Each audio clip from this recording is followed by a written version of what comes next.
ಇವತ್ತು ನಾನು ನಿಮಗೆ ತುಂಬ ಈಸಿಯಾಗಿ ವೆಯ್ಟ್ ಲಾಸ್ ಮಾಡ್ಕೊಳ್ಳೋಕ್ಕೆ ಇಲ್ಲಾಂತಂದರೆ ಹೆಲ್ತಿ ಬ್ಯಾಲೆನ್ಸ್ ಡಯಟ್ನ ಮಾಡ್ಕೊಳ್ಳೋಕ್ಕೆ ಚಿಯಾ ಸೀಡ್ಸ್ ಪುಡಿಂಗ್ ಹೇಳ್ಕೊಡ್ತಾ ಇದ್ದೀನಿ. ತುಂಬ ಹೆಲ್ತಿ ಇಂಟ್ರೆಸ್ಟಿಂಗಾಗಿ ಕೂಡ ಅನಿಸುತ್ತೆ. Welcome back to new home cooking channel. ನಾನು ನಿಮ್ಮನ್ನ ಬನ್ನಿ ಹಾಗಾದರೆ ಮಾಡೋ ಪ್ರೋಸೆಸ್ ನೋಡೋಣ.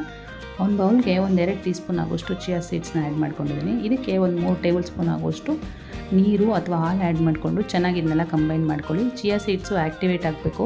ಚೆನ್ನಾಗಿ ಮಿಕ್ಸ್ ಮಾಡ್ಕೊಂಡ ನಂತರ ಫ್ರಿಡ್ಜಲ್ಲಿ ಇದನ್ನ ಒಂದು 8ರಿಂದ 10 ಗಂಟೆಗಳ ಕಾಲ ನೆನೆಯಾಗಿ ಬಿಟ್ಬಿಡಿ. ನೋಡಿ ಚೆನ್ನಾಗಿ ಆ್ಯಕ್ಟಿವೇಶನ್ ಆಗಿದೆ, ಸ್ವಲ್ಪ ಎಲ್ಲ ಗಂಟಾಗಿದೆ. ಇದನ್ನು ಚೆನ್ನಾಗಿ ಈ ರೀತಿ ಕಂಬೈನ್ ಮಾಡ್ಕೋಬೇಕಾಗುತ್ತೆ. ಗಂಟು ಯಾವುದೇ ರೀತಿ ಇದ್ದಾಗಲೇ ಫ್ರೂಟ್ಸ್ ಎಲ್ಲ ಆ್ಯಡ್ ಮಾಡ್ಕೊಳಕ್ಕೆ ಹೋಗ್ಬಿಡಿ. ಚೆನ್ನಾಗಿ ರೀತಿ ಕಂಬೈನ್ ಮಾಡ್ಕೊಂಡ ನಂತರ ನಿಮ್ಗೆ ಇಷ್ಟ ಆಗಿರುವಂಥ ಫ್ರೂಟ್ಸ್ನ ಆ್ಯಡ್ ಮಾಡ್ಕೋಬೇಕಾಗತ್ತೆ. ಅದಕ್ಕಿಂತ ಮುಂಚೆ ನಾನಿಲ್ಲಿ 1 ಟೀ ಸ್ಪೂನ್ ಆಗೋಷ್ಟು ಜಾಗ್ರಿ ಆ್ಯಡ್ ಮಾಡ್ಕೋತಾ ಇದ್ದೀನಿ. ಬೆಲ್ಲ ಚೆನ್ನಾಗಿ ಒಂದ್ಸಲ ಎಲ್ಲ ಮಿಕ್ಸ್ ಮಾಡ್ಕೊಳ್ಳಿ. ಡಿಸಾಲ್ವ್ ಆದಮೇಲೆ ಫ್ರೂಟ್ಸ್ ಆ್ಯಡ್ ಮಾಡ್ಕೊಳ್ಳೋಣ. ನಿಮ್ಗೊಂದು ವೇಳೆ ಬೇಕು ಅಂತಂದರೆ ಹನಿ ಆ್ಯಡ್ ಮಾಡ್ಕೋಬೋದು, ಇಲ್ಲ ಸ್ಕಿಪ್ ಕೂಡ ಮಾಡ್ಕೋಬೋದು. ಒಂದು ಅರ್ಧ ಸೇಬಣ್ಣನ ಸಿಪ್ಪೆಲ್ಲ ತೆಗೆದು ಚಿಕ್ಕದಾಗಿ ಕಟ್ ಮಾಡಿ ಆ್ಯಡ್ ಮಾಡ್ಕೊಂಡಿದ್ದೀನಿ. ದ್ರಾಕ್ಷಿ ಮತ್ತು ಒಂದಷ್ಟು ದಾಳಿಂಬೆ ಬೀಜ ಆ್ಯಡ್ ಮಾಡ್ಕೊಂಡಿದ್ದೀನಿ. ನಿಮ್ಗೆ ಇಂಟ್ರೆಸ್ಟ್ ಇರೋಂಥ ಫ್ರೂಟ್ಸ್ ಆ್ಯಡ್ ಮಾಡ್ಕೋಬೋದು, ಇದೇ ಆ್ಯಡ್ ಮಾಡಬೇಕು ಅಂತೇನಿಲ್ಲ. ಒಂದಷ್ಟು ಡ್ರೈ ಫ್ರೂಟ್ಸ್ನ ಆ್ಯಡ್ ಮಾಡಿಕೊಂಡು ಚೆನ್ನಾಗಿ ಒಂದ್ಸಲ ಎಲ್ಲ ಮಿಕ್ಸ್ ಮಾಡ್ಕೋಬೇಕಾಗತ್ತೆ.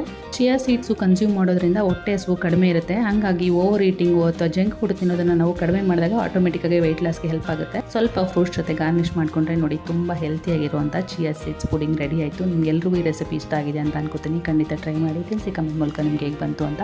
Thank you for watching this video and thank you for supporting.